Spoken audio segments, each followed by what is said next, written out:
بسم اللہ الرحمن الرحیم۔ السلام علیکم۔ ابتدا ہے اللہ تعالیٰ کے بابرکت نام سے، جس نے ہمارے وجود کو انمول نعمتوں سے نواز کر ہمیں اشرف المخلوقات جیسا عظیم درجہ عطا کیا۔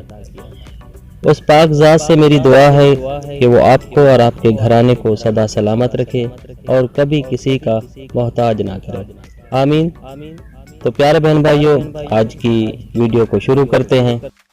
گاڑیاں خود درجنوں رنگوں میں آتی ہیں لیکن ٹائر نہیں۔ کیا آپ نے کبھی سوچا ہے کہ گاڑیوں کے ٹائر ہمیشہ سیاہ کیوں ہوتے ہیں؟ ٹائروں میں استعمال ہونے والا ربڑ حقیقت میں دودھیا سفید رنگ کا ہوتا ہے، جو کہ خاص قسم کے درخت سے حاصل کیا جاتا ہے، لیکن کاربن بلیک کو ایک مستحکم کیمیائی مرکب کے طور پر ربڑ میں شامل کیا جاتا ہے، جو کہ ٹائر کو سیاہ کر دیتا ہے۔ کاربن بلیک کو دوسرے پولیمرز کے ساتھ ملا کر ٹائر کا ٹریڈ کمپاؤنڈ یعنی اوپری کمپاؤنڈ بنایا جاتا ہے۔ ٹائر میں کاربن بلیک کا اضافہ ٹائر کے رنگ کو گہرا کرتے ہوئے اس کی مضبوطی اور طاقت کو بڑھاتا ہے۔ کاربن بلیک ٹائر میں ایک اہم اضافہ ہے کیونکہ یہ گاڑی کے ان حصوں سے گرمی کو دور کر کے ٹائر کی عمر کو بڑھاتا ہے جو ڈرائیونگ کے دوران بہت گرم ہو جاتے ہیں، جیسے کہ بیلٹ کی جگہیں اور ٹائر کے بیرونی حصے۔ یہ کاربن بلیک ٹائروں کو خراب کرنے والے دو ایسے عناصر یعنی الٹرا وائلیٹ شعاعوں اور اوزون کے نقصان دہ اثرات سے بھی بچاتا ہے، اور چونکہ کاربن بلیک ٹائر کو مضبوط بناتا ہے، جس کی وجہ سے کار کے ڈرائیور محفوظ رہتے ہیں۔ ٹائر کا سیاہ رنگ ایک عملی انتخاب بھی ہے جس سے صفائی کے معاملات بھی جڑے ہیں۔ اگر ٹائر ہلکے رنگ کے ہوتے تو انہیں صاف ستھرا اور اچھا نظر آنا مشکل ہوتا، اور ہر سفر کے بعد آپ داغ اور دھبوں کو دور کرنے میں گھنٹوں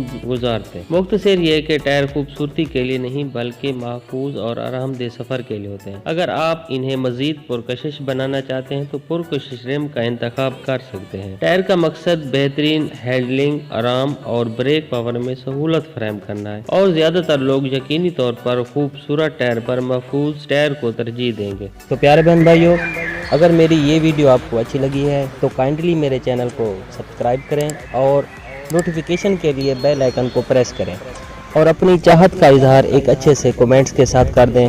اللہ تعالیٰ آپ سب کا حامی و ناصر ہو۔